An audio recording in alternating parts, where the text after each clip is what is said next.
So I'm Martin Macmillan, I'm the founder of Pollen VC. As a company, what we do is provide revolving credit facilities, so debt financing to help companies scale. We do that alongside, most often alongside venture capital. And the mission behind what we're trying to do and why we do a lot of these talks is to try and improve the overall financial literacy of mobile game developers. So many people are always thinking raising money is just about raising equity. And actually there are increasingly different options around that you can make better and more informed choices. So in terms of financing LTV cycles, we're going to think about LTV as a journey. LTV is not a number. I mean, it's of course a number, but if you think of it as a journey of where I start and where I end up. So in order to kind of model our journey, it's basically, if you think of a user or specifically a cohort of users, typically you can observe how they spend money over time, and then gradually they're going to get bored of the game and then they're going to go and do something else. So as a finance guy, there's two things I really care about in this point. So first of all is, I invest money in user acquisition. Do I break even? If I don't break even, there's no point in doing it, right? So then the question is when do I break even? And that's the first point. That's like the first lily pad. I know, okay, I'm actually investing positively. And then where do I go on to? When do I achieve my LTV, and how do I think about that? How do I model it? So UA, again, as a finance guy, it's a really simple thing. It's an investment formula of how much in, when do I break even, how much out? What's the overall time frame? And so often people don't think about the times here. They just think about an absolute number, which is really really important to do properly. So once we've got this down to distilled it down to a simple thing of we always think about the UA machine. So the first question is, and it's obviously the one where most people fall over, is can I invest profitably into user acquisition or not? So most people, and probably 80% of the people we talk to, are in soft launch trying to get metrics to work, and then ultimately find out their acquisition costs are just too high, and then therefore there's no there's no deal to be done. However, when you can, and you can kind of think, yeah, this, I've got a sausage machine here, I can put meat and get sausage out the other side. Then you turn to the next question, which is, how do I fund the machine? Now, this is where we see loads of people make the classic mistake of a marketing budget. So typically it could be a CFO, or a founder, whatever, say, right, marketing team, this is how much money you've got. Go find me as many high-paying LTV users as you can. We think a much better approach is for CFOs and UA teams or finance leads, founders, whoever, is to say, right, we've got something special. We've created a machine. How are we collectively as a company going to fund this machine and put more? Well, can we find the capital? And if so, what sort of capital? Until basically we keep investing, what's going to happen is at some stage, the machine is going to be running at full capacity. You can't physically invest more money into it because you know that if you do, you've tipped the balance and you're going to be losing money. So think of it as a formula, a recipe, whatever you want to call it. So here's a fictitious one. $1 invested results in $2 after 1 year. So let's break that down a little bit. So first thing we want to know, if we go back to that earlier slide, is when do we break even? In this case, we're breaking even, here's our cash flow, right? So we've spent the $1 and it takes us 120 days to get the $1 back. And then we're expecting to make another $1 after another 240 days. So in investment speak, then we're getting our $1 back in 120 days. We go on to make $2, so we're making a profit of $1. Now, if I turn $1 into $2 and it takes me 12 months, that's 100% return. So I'm going to break it down to a monthly return. I'm making an 8.3% monthly return on capital. Really good. So always break it down and think about what sort of return, not just an absolute return of, hey, I'm making $1, thinking, okay, it could be, does it take me a week to make $1, or does it take me 4 years to make that $1? Super important. Now, here's the thing. So in terms of different, and this goes back to what sort of games do you actually want to create? And very often it was I love making hyper casual games, or I love making strategy games, whatever. And it was driven from passion. And increasingly what everyone's doing is saying, well, listen, where can I make money in mobile gaming? Is it really short duration or is it really long duration games? And this, it's totally informed by the user acquisition. So if I look at it as a the two bookends, if you like. So I've got, take a hyper casual game here. Everything happens super quickly. the froth is obviously coming off the hyper casual market now, and everyone wants to go longer. But the economics of hyper casual are insane. A typical hyper casual game you may invest at 20 cents and you get your 20 cents back after just 5 days. So insanely short. And then after 30 days, you might go on to make a 50% return in a month. Awesome. Then you go through different things. A mid-core game, let's say, you might break even day 60, maybe it's a little bit longer, and then you recover over a year. And there's lots of merge games, puzzle games that are all trying to figure out their metrics just now. D270, although someone told me the other day, just laughed when I said a 270-day return. They said you're looking at least a year, but I'm going to get my money back in 2 years or maybe 3 years. So they're starting to get really long. And then you go to social casino, where obviously people have made a ton of money and continue to, but they're looking at really long break-even periods. Like this is like farming, right? I'm planting the crop. More than a year or 18 months later, I see the green shoots starting to come through, and I can't harvest it or I continue to harvest it, but it takes years and years. So it's really important to think about the cycles and where you can invest and where it just doesn't make sense, because so many people just transfer money to Facebook and Google and then never make a return. So thinking about how to finance the overall cycle, just bring it back to farming. You've got to think about, I'm planting my crop. How long is it before the green shoots come through? If I'm hyper casual, it's like farming cress, right? They come through in 5 days. But if I'm, one of these longer genres, it's like I'm just hoping and praying. It's like like bonsai farming or something like that. It's just going to take so much longer before anything happens. And if you want to spend, everyone's like, I want to spend 10 grand a day, 50 grand a day, 100, whatever it is you want to spend, you're going to have to finance this until the green shoots start to come through. Then the other thing is just to add insult to injury. So you think on a P&L basis, oh yeah, my cohort's breaking even. Okay, fine. But then the platforms are going to hang on to the cash for another 30 or 60 or even 90 days. So you've got to factor that in as well. And the other thing is just in terms of how the infamous algorithms of the ad networks work.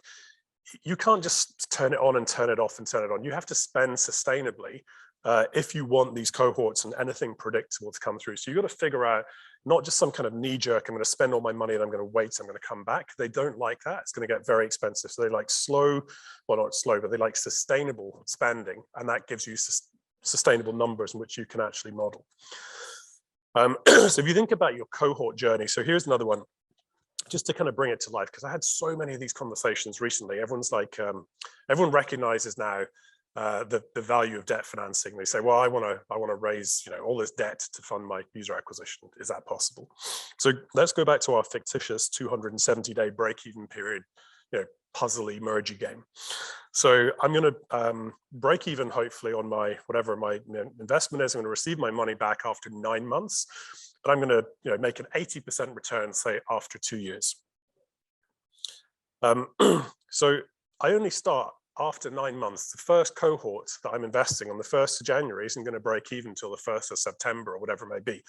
And it's only after that, only after Facebook or Google or TikTok or whoever have just taken all that cash off the table, do you even start to earn any money. So your profit comes longer as your LTV curve is kind of running out of puff a little bit. So you just hope that people stay paying for long enough, and you've got to create enough content and have enough retention to keep them there.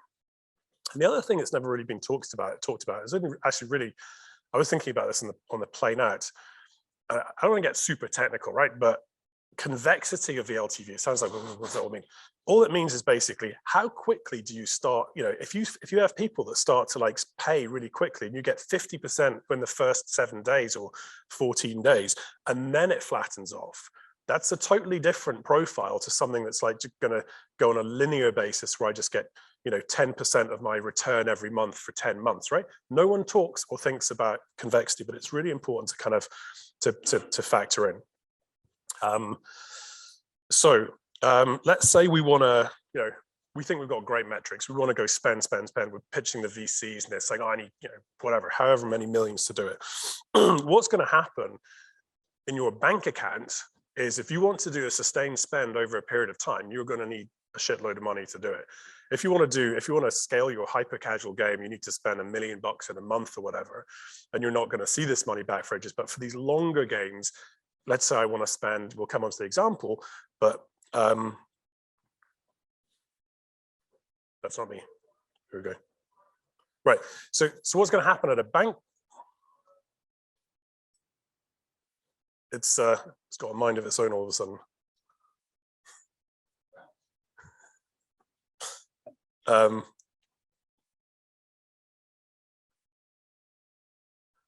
swear I'm not doing this. Okay, so what's going to happen? Oh no, I'll just talk. You want to spend every day, however many thousand a day, it's just going to cost you a lot of money. You're going to have to keep funding, and then gradually, and that could be in a month, or it could be in 6 months, or it could be in a year, or whatever. Gradually, you turn the corner and you start to make some money. And if you're going to use equity capital, you're going to have to spend a shitload of venture money trying to make, trying to get that. So you're pitching VCs and say, oh, I know, but look at these metrics, and it's going to take 9 months. So I need basically all this money to fund the cycle. So then how much money would you need, right? And this is, change the numbers a bit to protect the innocent. But I've had half a dozen of these conversations in the last 30 days. My early metrics are really good. Let's say I'm going to get this idea of like, I'm going to get a 270 break even, but I think that's probably ambitious. I want to spend 100 grand a day, and I want to, how am I going to get there? So if you want to spend 100 grand, you're going to need to spend $27 million of someone else's money before your first cohort even breaks even, you think, you hope, because you're so good at projecting what's going to happen in 9 months. And you've got, oh no, you don't have perfect attribution anymore. So it makes it a little bit more difficult. So it's really important, again, to take your, whatever you think your ROAS is, and then you've clearly overestimated it because you're cooking the golden cohort or whatever, and then just pull it back to say, is this actually going to work or not? It's a big number, but I mean, we have these conversations all the time. People think, well, they thought until about a week ago, it was like this free-flowing venture capital environment. Maybe that's changing. Maybe then you're going to need to get a bit smarter. So how else could you do it? Stay. See, it's not me. So you could, right? Every day you're in open pocket gamer. What I spot, $55 million seed round. See, it's definitely not me.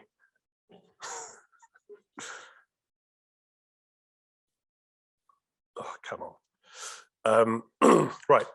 So you go and raise it through venture capital. And that's a traditional thing. I need money. I go to VCs. I'm going to, march down Sand Hill Road or whatever it might be. I'm going to use money. I'm going to give away a share of my company.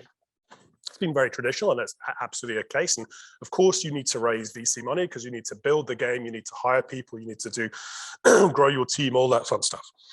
But then you could look and say, well, look, I've come across these like factoring companies or particularly revenue-based loans, right? So this is the new kind of hot model. I'll lend you money, you put it into user acquisition, and I'm going to take a skim of your revenues over a 6-month period until I've been repaid. But that actually doesn't work, especially for free-to-play gaming, because you're paying it down. Unless that pay down matches exactly the LTV cycle of your game, it just doesn't work at all. And guess what? You take the loan, and then month 2, be like, oh, you know what? This is really working. I want to take another loan. And they say, no, you need to pay off the first loan with a new loan. And then you just get into good old-fashioned loan sharking. We've seen 40, 50, 60% interest rates charged for people just by signing up to a product they just don't understand. So then let's go to the bank. You can trust the bank, right? And the bank really know what they're doing. Only they don't when it comes to mobile gaming. It's going to be a little bit cheaper for sure, but you go to your bank and you say, great, well, let's send me a screenshot of the invoices at the end of the month, and I'll fax them off to my processing center, and then I'll allow you to borrow a percentage of this receivables, all this money that's trapped up, and then but meanwhile, you've just lost your opportunity. If you're a hyper casual developer, you could have done 6 ROAS break-even cycles before your bank has even sort of woken up to switch on the fax machine at the end of the month. So it doesn't really work. You could go to a publisher, of course, and some people like going to publishers and some people don't want to do it themselves. If you're the sort of studio that wants to, just make games and is not really fussed about UA, selling a company or the rest of it, there are some great publishers out there. If, however, you've got a higher level of ambition, you want to do this yourself, then using a third-party publisher is not a great option. I'm going to tell just a simple story through data, which we actually published through Pocket Gamer last year. We had a hunch, I think it was May, maybe June of last year, about in the M&A environment, what sort of studios are getting acquired? So we looked at the publicly available data from InvestGame, and we just asked a simple question. What's the primary business model of all studios that have been acquired between the 1st of January 2020 and whenever it was, mid-21?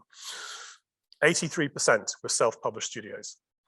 15% were the publishers themselves. And a sum total of 2% of the value of the M&A transactions were people who relied on someone else to get their games to market. Pretty clear. If you want to sell your company, you need to do it yourself. Therefore, if you want to raise money, why am I as a VC investor going to put money into your company if you think someone else is going to do the publishing for you? Doesn't really make sense. And then you can do what we do, which is non-bank revolving credit. Revolving credit enables very fast verification of data. So the way that we do this at Pollen is we take a feed directly from Apple, Google, Facebook, all of the different platforms. And we first of all verify how much is sitting there in the bank of the platform that's not being paid out. So that can be like up to 90-day cycles. And we make that funding available to you. Next day, you can just draw on it, line of credit, you can just draw down. The other thing we've started doing is, and putting that together, so it's just one product, but we look at two different things now, is we figured out some interesting ways to value take the present value of all of your existing cohorts. So if you press stop on all UA today, how long would it be before your last kind of players and payers gradually would take down? Because that's an asset. And we figured out a way for you to borrow against that asset, just in a simple line of credit, no financial jiggery pokery, just one line of credit. You draw, you pay it back. So if, let's say, go back to our merge game, let's say we're going to look at a revolving credit line along with equity. I'm not saying you don't need any equity to fund user acquisition. Maybe you do. We're talking long-term cycles. But looking at it in combination, you say, well, what's the best way? What's the most capital efficient way to fund this stuff? Do I just go and pitch the VC and all my problems go away? Or do I think, okay, particularly in an environment that's tightening, do I need to get a little bit smarter about it and fund this with a combination of equity and debt? Maybe I've just gone and raised the big equity round. Well, you know what? Keep it in the bank because, winter's coming / winter's here. Right. So other things to kind of consider, right? It's the demand economics of user acquisition. The more you buy, the more it costs because it's an auction system. There's a finite number of people in the world, so those are going to go up. Of course, you're going to have credit lines from advertising networks, and you should try and screw them into giving you as much available credit as possible, simply because it's a risk transfer of LTV recovery from you onto them. So the more they'll give you and the longer you have to pay for it, just push it out as far as you can. But on the other hand of that, you've got the payment terms, right? So you can be waiting up to 67 days on your App Store receivables, up to 90 days on your on some of your ad network receivables. So this cuts both ways. We talked a little bit about Convexity. It's just like, it sounds fancy. It's just basically how quickly do people pay. If you have to or want to borrow money, you've got to factor in your cost of capital versus your returns, right? So like you can say, oh, okay, great, I can do this through debt. All debt products are not created equal. So what's the cost? What's the return? And just look at it through a very simple financial lens. Sensitivity testing of LTV assumptions.